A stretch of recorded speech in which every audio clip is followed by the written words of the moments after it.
বিকেলে চায়ের সাথে এরকম একটি মজাদার নাস্তা হলে কেমন হয়। মাত্র 3-4টি উপকরণ দিয়ে দারুণ মজার এরকম কেকের মতন ডিম পিঠা, আর বানানো খুবই সহজ, আর যে কোনো সময় মেহমানদারি করাও অনেক সহজ, আর খেতে মনে হবে একদম এক টুকরো কেক।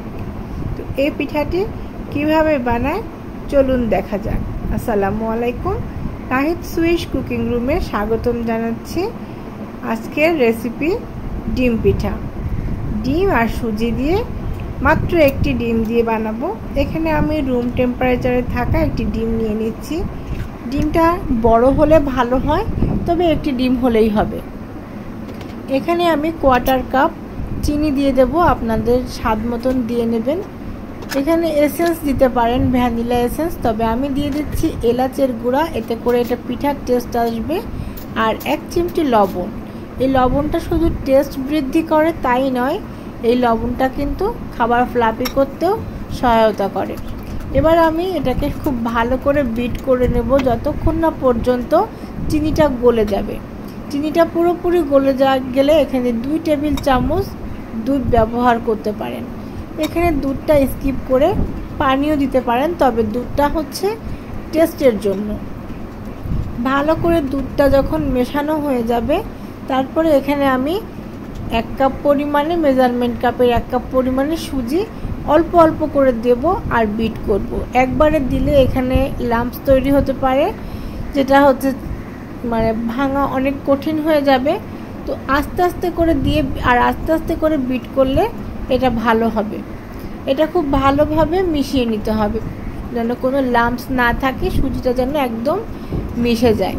এটা প্রথমে খুব লিকুইড লাগবে, এজন্য এর মধ্যে অন্য আরও সুজি দেওয়ার দরকার নেই, এরকম লিকুইড থাক।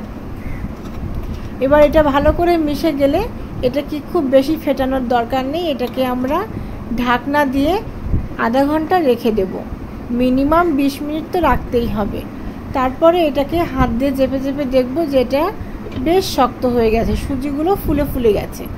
এবার আমি একটি কড়াইতে তেল গরম করতে দিয়েছি, আর একটা চামচ নিয়ে নিয়েছি, গোল চামচ, এটা দিয়ে আমি এটা ভাজবো। আপনারা চাইলে হাত দিয়েও ছাড়তে পারেন, তবে তেলটা কিন্তু কুসুম গরম হওয়া চাই। এখানে তেল অনেক গরম করা যাবে না। চুলার টেম্পারেচার কমিয়ে দিয়ে কুসুম গরম তেলের মধ্যে পিঠাগুলো গোল গোল করে ছাড়তে হবে। আর যদি আপনি হাতে ছাড়তে চান অথবা আরেকটু শক্ত করতে চান, তবে এর মধ্যে ময়দা বা কর্নফ্লাওয়ার ব্যবহার করতে পারেন, তবে সেটা খেতে একটু অন্যরকম লাগবে। আর এভাবে বানালে পুরো ফুলে একদম ভেতরটা নরম স্পঞ্জি কেকের মতো হবে। এটা সুজি দিয়ে বানানো, অনেকেই টের পাবে না। এটাকে মিডিয়াম আঁচে গোল্ডেন করে ভাজতে হবে। উঁচু আঁচে ভাজলে কিন্তু ভেতরে কাঁচা রয়ে যাবে, এজন্য নিচু তাপে ভাজতে হবে। এক পাশে যখন গোল্ডেন ব্রাউন হয়ে যাবে বা ব্রাউন হয়ে যাবে, তখন অন্য পাশে উল্টে দিতে হবে। ভাজার সময়টা আপনার ভলিউমের উপর নির্ভর করছে, আগুনের ভলিউম কতটা। এরপরে এভাবে করে পিঠাগুলোকে ভেজে তুলতে হবে। উভয় পাশ যখন সুন্দর মতন একই রকম কালার চলে আসবে, ঠিক তখন এটাকে তুলে নিতে হবে। তো এই ছিল ডিমের পিঠা। ভালো লাগলে কমেন্টে জানাবেন। আল্লাহ হাফেজ।